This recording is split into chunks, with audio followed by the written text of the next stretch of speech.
I love it when I am happy. Happy ആയിട്ടിരിക്കുമ്പം നമുക്ക് നന്നായിട്ട് ലോങ് ഷവർ എടുക്കാൻ തോന്നും, നല്ല ഫുഡ് കഴിക്കാൻ തോന്നും, പുറത്തൊക്കെ ഒന്ന് പോകണം തോന്നും, റെഡി ആവണമെന്നൊക്കെ തോന്നും. പക്ഷേ ഈ കഴിഞ്ഞ 2-3 ആഴ്ചയിൽ കുളിയില്ല നല്ല ഉണ്ടായിരുന്നു. പക്ഷേ ഒരു എക്സൈറ്റ്മെൻറ്റും ഇല്ലായിരുന്നു. ജോലി ആയാലും പ്രൊജക്ട് വർക്ക് ആയാലും കൊളാബറേഷൻസ് ആയാലും ഒന്നും തന്നെ ചെയ്യാൻ ഒരു ഉത്സാഹവും ഇല്ലായിരുന്നു. അതെന്തുകൊണ്ടാണെന്ന് വെച്ചാൽ എന്താണെന്നറിയില്ല, മൊത്തത്തിലൊരു മ്ലാനതയായിരുന്നു. ഇങ്ങനെ മ്ലാനത പിടിച്ചിരുന്നാൽ വേറെ ആരും വന്നിങ്ങനെ കുത്തിപ്പൊക്കി എണീപ്പിച്ച് തള്ളി വിടത്തില്ലല്ലോ, ഞാൻ തന്നെ എന്തെങ്കിലുമൊക്കെ ചെയ്യണമല്ലോ എന്ന് വിചാരിച്ച് ഞാൻ തന്നെ അങ്ങ് ഇറങ്ങി പുറപ്പെട്ടു. Back to the track. Existential crisis എന്ന എപ്പിസോഡിന് ശേഷം നമ്മൾ അടുത്തതായി അവതരിപ്പിക്കുന്ന പരിപാടിയാണ് ബാക്ക് ടു ട്രാക്ക്. അപ്പം നമുക്ക് അണിഞ്ഞൊരുങ്ങി റെഡിയായിട്ട് സെന്റ് പാട്രിക്സ് പരേഡ് കാണാൻ പോയാലോ? ഈ അവസരത്തിൽ പറയാതിരിക്കാൻ പറ്റില്ല, ഇതാണ് ഞാൻ എക്സിസ്റ്റൻഷ്യൽ ക്രൈസിസിന്റെ ഇടയിൽ മേടിച്ച ഒരു അടിപൊളി ഷൂ. എനിക്കിഷ്ടപ്പെട്ടു. ഇനി കുറച്ച് ദിവസത്തേക്ക് എല്ലാവരെയും പോലെ എനിക്കും ഏത് ഔട്ട്ഫിറ്റ് ഇട്ടാലും ഈ ഷൂ തന്നെ ആയിരിക്കും. സെന്റ് പാട്രിക്സ് ഡേയുടെ അന്ന് പച്ച ഇടണം, അതാണ് ആചാരം. എൻ്റെ അടുത്ത് ഉള്ള പച്ചയൊക്കെ ഞാൻ തപ്പി തേടിയെടുത്തു. അപ്പം ഇതൊക്കെയാണ് എനിക്ക് കിട്ടിയത്. പക്ഷേ ഈ പച്ചയല്ല നമ്മൾ ഇടേണ്ട പച്ച ഈ പച്ചയാണ്. പക്ഷേ സാഹചര്യത്തിന് സംരംഭം കാരണവും പുറത്ത് നല്ല തണുപ്പായിട്ടും ഇതേതായാലും ഇടാൻ പറ്റത്തില്ല.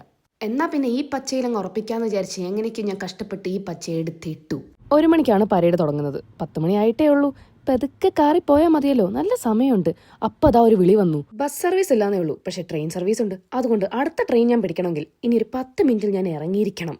വീട്ടിൽ നിന്ന് ഇറങ്ങിയപ്പോൾ തന്നെ നല്ല അടിപൊളി വിൻറ്റേജ് കാർ കണ്ടു. ആഹാ, അന്തസ്, അടിപൊളിയല്ലേ? മുഖത്ത് പെയിന്റ് അടിക്കാനുള്ള സമയമില്ലാത്തത് കൊണ്ട് ഞാൻ ടൂൾസ് ഒക്കെ ആയിട്ട് കയറി. നമ്മുടെ ഇന്നത്തെ തീം പച്ച ആയതുകൊണ്ട് പച്ച തേച്ച് തന്നെ അങ്ങ് തുടങ്ങാം. ഒന്നും കഴിക്കാതെ ഇറങ്ങിയോണ്ട് ആൻമേരി തട്ടിക്കൂട്ടി ഉണ്ടാക്കിയ മുട്ടക്കറിയും ചപ്പാത്തിയും ഓൺ ദ വേ കഴിച്ചോണ്ട് പോകാം. എത്രയോ പ്രാവശ്യം ഇവിടെ ട്രെയിൻ കയറാൻ വന്നിട്ടും എനിക്ക് മാത്രം ആ ഭാഗ്യം ഉണ്ടായിട്ടില്ല. ഇന്ന് ഞാൻ സമയത്തിനാണ് എത്തിയത്, പക്ഷെ പാർക്കിംഗ് തേടി കുറച്ച് കഷ്ടപ്പെട്ടു. അതുകൊണ്ട് നമുക്ക് ട്രെയിൻ എത്തിയോന്ന് പോയി നോക്കാം. അങ്ങനെ സ്റ്റേഷൻ്റെ അകത്ത് കയറി ടിക്കറ്റ് എടുക്കാൻ നിൽക്കുമ്പോഴാണ് ആ ജനക്കൂട്ടത്തെ ഞാൻ ശ്രദ്ധിച്ചത്. എല്ലാവരും കോർക്കിന് പരേഡ് കാണാൻ പോവുകയാണ്. അങ്ങനെ ഇതാ സുഹൃത്തുക്കളെ, ആദ്യമായിട്ട് ഞാനും ട്രെയിനും ഒരേ സമയം കണ്ടുമുട്ടുകയാണ്.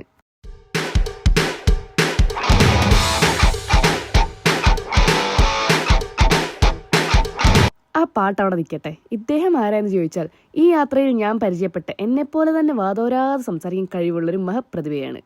പുള്ളിയുടെ കുറെ തള്ളും കേട്ട് അങ്ങോട്ട് കുറെ കത്തിയും വെച്ച് ഈ പച്ചപ്പും ഹരിതാപയവും നിറഞ്ഞ യാത്ര കണ്ട് ഞാൻ കോർക്കിലെത്തി.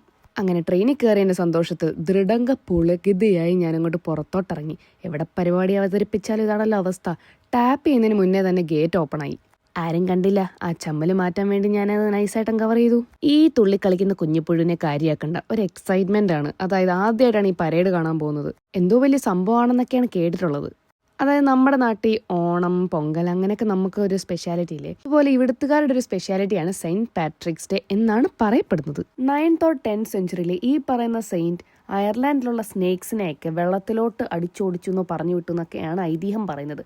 ഐതിഹ്യം അവിടെ നിൽക്കട്ടെ, ആദ്യം എല്ലാം ഫുഡ് കഴിക്കാം. പരേഡ് കാണാൻ കുറേ നേരം നിൽക്കാനുള്ളത്, അതുകൊണ്ട് ശക്തി വേണമെങ്കിൽ എന്തെങ്കിലുമൊക്കെ വയറ്റിലോട്ട് പോകണം. പരേഡിന് മുന്നേ തന്നെ നവ്യയും ഇവിടെ എത്തിച്ചേർന്നിട്ടുണ്ട്. ഈ ജനക്കൂട്ടം എല്ലാം തിക്കിക്കൂടി നിൽക്കുന്നത് പരേഡ് കാണാൻ വേണ്ടിയാണ്. അതുകൊണ്ട് നമുക്ക് ഒരു സ്ഥലം ഒപ്പിച്ചെടുക്കണം. പരേഡ് തുടങ്ങി, അതുകൊണ്ട് ഇനി ഞാൻ കുറച്ചു നേരം മിണ്ടാതിരിക്കാം.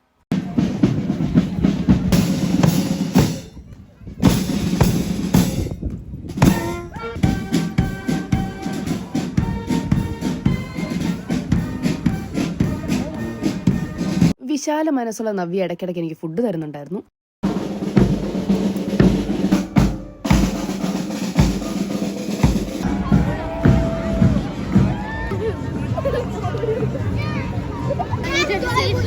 ആൻമേരി, നിന്റെ മുഖം പോലെ ഉണ്ട് ഇത് കാണിച്ച മുഖം. വീടനെ പോലെ എല്ലാ രാജ്യങ്ങളുടെയും പരേഡ് ഉണ്ടല്ലോ, അപ്പൊ നമ്മളുടെ ഇന്ത്യക്കാരും വരുമോ എന്ന് ഞങ്ങൾ നോക്കിയിരുന്നപ്പോ ഇതാ വന്നു. ആത്മാ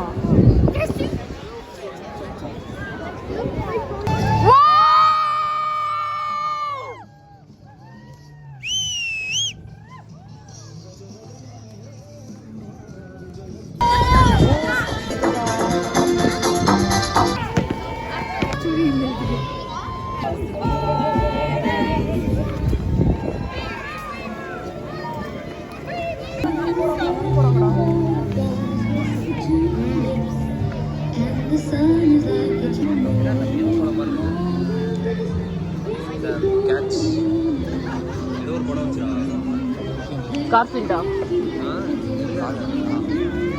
அவங்க வில்லி வாங்க.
ചെയ്ത് ഡാൻസും കളിച്ച് വന്നപ്പോൾ ഈ പുള്ളിനെ കാണാൻ നല്ല ജെൻസി കടമറ്റത്ത് കത്തനാരെ പോലെ ഉണ്ടായിരുന്നു.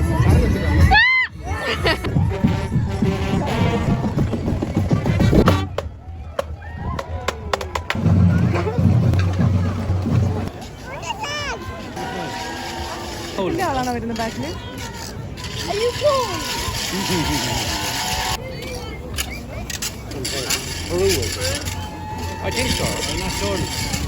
പരേഡ് കണ്ട് കണ്ട് കണ്ട് വിശപ്പടിച്ചു. അങ്ങനെ ബോബാറ്റി കുടിക്കാൻ വന്നു. ജാസ്മിൻ കോക്കനട്ട് സ്ട്രോബെറി എന്ന ഫ്ലേവറൊക്കെ ഉള്ളത് കൊണ്ട് തന്നെ ഞാനൊരു പ്ലെയിൻ ബോബാറ്റി മേടിച്ചു. എനിക്ക് ചൂട് പാൽ കുടിക്കുമ്പോൾ ചിലപ്പോൾ ചില പ്രശ്നങ്ങളുണ്ട്. അതൊന്നും ഓർക്കാതെ ഞാനൊരു ചൂട് റോസ്റ്റഡ് ബോബാറ്റി ഓർഡർ ചെയ്തു. ഇത് സജസ്റ്റ് ചെയ്തത് വേറെ ആരുമല്ല, അതിബുദ്ധിമതിയായ ആൻമരി ആയിരുന്നു. അവളെ പറഞ്ഞിട്ടും കാര്യമില്ല, അവളുടെ വാക്ക് കേട്ട എന്റെ ഭാഗത്തും തെറ്റുണ്ട്. ഏതായാലും മേടിച്ചു പോയില്ലേ, സാധനം കൊള്ളാം. അതുകൊണ്ട് അതും കുടിച്ചുകൊണ്ട് നമുക്കങ്ങ് പോകാം. ഇതാ സുഹൃത്തുക്കളെ, കളിക്കൊടുക്കയിലെ തീ തുപ്പുന്ന ഡ്രാഗൺ.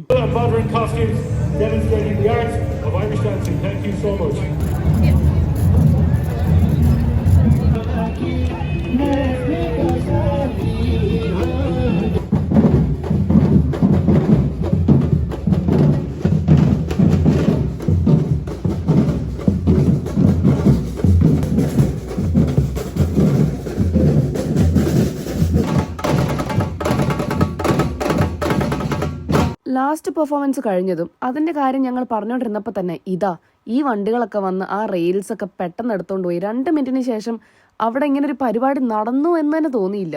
എത്ര പെട്ടെന്നായിരുന്നു അറിയാം. അവർ വന്നു, ഇങ്ങനെ സാധനങ്ങൾ എടുത്തു, പൊക്കി വെച്ച് ലോഡ് ചെയ്തു, പോയി. And the whole place was back to normal, like nothing happened. അടിപൊളി പരിപാടിയും കഴിഞ്ഞ് എൻ്റെ തൊപ്പിയിലെ മണി ആട്ടിക്കൊണ്ട് ഞാൻ യാത്രയായി. ഇതാണ് മിസ്റ്റർ ജോൺ. ഞാനും എൻ്റെ ഫ്രണ്ട്സും ഫോട്ടോസ് എടുത്തോണ്ടിരുന്നപ്പം ഈ പുള്ളി ഞങ്ങളുടെ അടുത്ത് കുറെ കുശലമൊക്കെ എന്ന് പറഞ്ഞ് നിൽക്കുകയായിരുന്നു. കഴിഞ്ഞ 15 വർഷമായിട്ട് ഈ കോസ്റ്റ്യൂം ഇട്ട് ഈ പരേഡിൽ ഭാഗമാവുന്ന ഒരാളാണ് ജോൺ. ഇന്ന് രാത്രി ടിവിയിലൊക്കെ വരുമെന്ന് പറഞ്ഞു. അങ്ങനെ പുള്ളിയോടും പരേഡിനോടും പിന്നെ കോർക്കിനോടും ടാറ്റ ബൈ ബൈ പറഞ്ഞു. പിന്നെ ഞങ്ങൾ ട്രെയിൻ കയറാൻ പോയി.